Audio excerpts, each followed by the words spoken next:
Well, every year around this time, pardon me, let me rephrase that. When we talk about Jesus' humiliation and the torture that he suffered before he was crucified, it is almost like looking in a mirror in some ways, if we're aware of what is going on. Adam Hamilton, when writing about the way that Jesus was taunted and flogged by the Roman soldiers, asked, "What does this teach us about what we need to be saved from?" Now, the Roman soldiers knew that Jesus claimed to be the king, not earthly king, but king of people that the Romans despised. They occupied Judea, and they wanted Jesus and everyone to know how low he and the Jewish people were.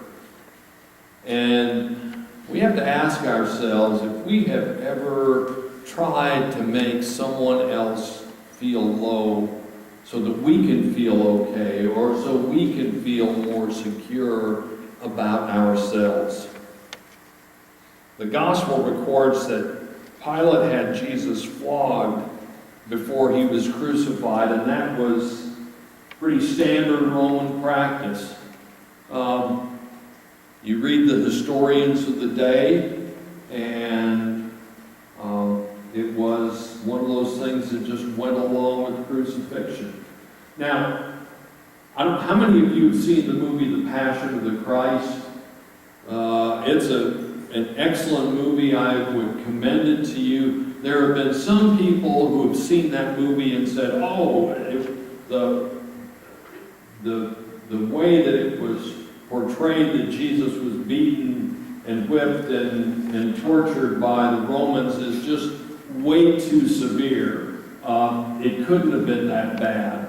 You know, I disagree. You read historians like Eusebius, and they said that there were times when someone went through Roman flogging that all of the muscles were torn off of their backs and their ribs were exposed.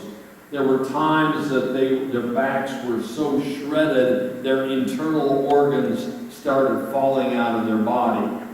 So I don't think that the kind of brutality we see in the Passion of the Christ is extreme at all. It was a brutal practice, and usually there were at least two Roman soldiers who were called lictors, who were very good at inflicting damage and pain, and they used whips that you've probably heard the name cat o' nine tails. Well, it was a version of that with braided cords, except in the Roman flagrum, which was the whip that was used, there were bits of metal and bone and glass that were worked into the leather braids out of which the flagrum was made. It's kind of hard to see it here, but you can probably get a little sense of the pieces of metal sticking out there, and here you can just kind of see a piece of glass that is worked into the leather thongs.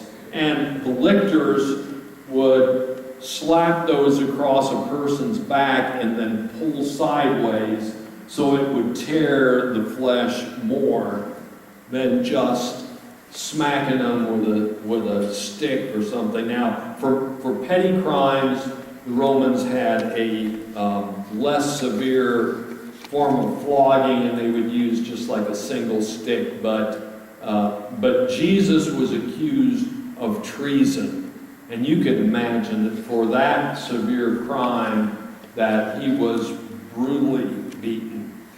Now, in addition to the soldiers' physically inflicted pain, Jesus was also humiliated and tortured emotionally as well. Mark wrote that after Jesus was flogged, they led him into the governor's palace, and the whole company, and a Roman legion, a company was 300 to 600 men. So there was a company of Roman soldiers that were there, and they put a royal-colored robe on his torn and bleeding back, and they wove a crown of thorns to jam on his head. Now, the acanthus thorns in the Middle East can grow up to 3 inches long, and not only are they long and really sharp and hard, they have a toxin on the thorns that makes it burn like fire. And they took that crown of thorns and put it on Jesus' head, and then they hit him on the head with their staffs, long pieces of wood, and jammed that thing down harder and farther on his head. Now, Jesus could have destroyed them with the word. If you remember reading about Elijah, when soldiers were sent to get him to be done away with by the king, he had 2 companies of soldiers burned to a crisp.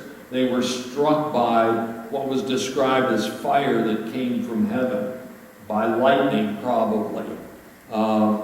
But Jesus could have done that, but I think that he knew that he had to die to do his Father's will. But I think that he also forced us to look at our human condition. Now, it's easy for us to point fingers at the Roman soldiers. It's easy for us to point at groups like the guards, the Nazi guards in the concentration camps, or the German citizens that turned a blind eye to what was going on, who had their homes and their towns showered with ash from the crematoriums. We might say, oh, how horrible that is. If I had been there, I certainly wouldn't have allowed that to happen. But the question is, would we really? In 1971, Philip Zimbardo did some psychological research at Stanford University. And they hired 24 just normal middle-class college students to be part of this research. They randomly assigned them to 2 different groups. One group was the guards. The other group was the prisoners. And they were going to film and observe them for 2 weeks in those roles as a way to do some research on some of the dynamics that happen in prison. And they sort of transformed the basement of the psychology building at Stanford into a prison. And this started up, and except they couldn't go the whole 2 weeks, after 6 days, they had to call a halt to the research because some of these guards were abusing the prisoners so badly and being so cruel to them and actually harming them. And the prisoners were all becoming depressed and despondent. And the thing that they were investigating was, would good people rise up against sort of evil surroundings, or would the evil surroundings actually cause good people to do evil things? And they found that good, normal, healthy, middle-class kids could become monsters of a sort as guards in this fake prison. Now, there have been some problems replicating Zimbardo's research, but the initial research really does let us know that we have to recognize that the evil is in us. It's not just in those bad people out there. The evil is a part of our human condition. Well, we are capable as humans of great acts of heroism and self-sacrifice and love, but we are also capable, under the right conditions, of cruelty and brutality and violence. And we've got to recognize that, because if we deny it, we're in danger of falling into it. We have to be able to see ourselves in the Roman soldiers who tortured Jesus, but we can't afford to stay there. We can't afford to say, oh, I'm just awful, and so I'll just act as bad as I can. No, we have to move away from that. That's why we have to turn our focus as often as we can to God's grace and God's presence with us through the sacrament of Holy Communion and other means of grace that we can share in.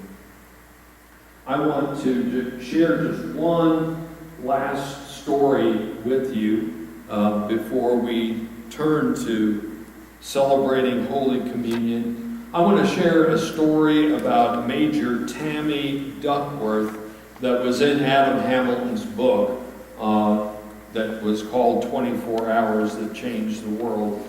I'm going to be reading most of this. In November of 2004, Tammy Duckworth, a reservist called up to fight in Iraq, was co-pilot of a Black Hawk helicopter struck by a rocket-propelled grenade. It blew both of her legs off and crushed her right arm. That's how severe the damage was to the helicopter and to Major Duckworth. By the time the chopper crash landed, it appeared to the rest of the crew that she was dead. Now, the soldiers in the helicopter knew that the enemy was on their way to the crash site. They knew that any who were still alive would be killed, and that their bodies would be used as trophies and paraded around by the Iraqi insurgents who were against whom they were fighting. But these soldiers on the crew refused to leave Tammy's body behind. They extracted her from the helicopter and carried her at great personal risk to a safe place. When they reached safety, although she had lost half her blood, she was miraculously alive. She recovered, was fitted with prosthetics, and is now fully mobile. On February the 3rd, 2009, just 5 years later, Duckworth was named Assistant Secretary of Public and Intergovernmental Affairs for the U.S. Department of Veteran Affairs. It's a long title, but it was quite a position for her, and she was very competent in doing it. When she was asked how she felt about the great risk her fellow soldiers took to save her, Major Duckworth said, "You have to get up every day and seek to live in such a way as to be worthy of that kind of effort and sacrifice." It didn't happen until after Hamilton's book was published, but in 2017, Major Duckworth was elected a U.S. Senator from Illinois. And she is a feisty little lady. Well, every single one of us was carried out of a certain death by Jesus. Even though he was beaten and whipped, humiliated and mocked by the very people that he was dying to save. Every one of us should get up every morning and seek to live in such a way to be worthy of his effort and sacrifice. But again, we can't do that on our own. We can't do it under our own power. That is why we need the Holy Spirit to work in our life. That's why we need times like the sacrament of Holy Communion to remind us of what Jesus did for us that he gave himself not just to death, but to torture and humiliation for your sake and for my sake. So for that, we must say, thanks be to God.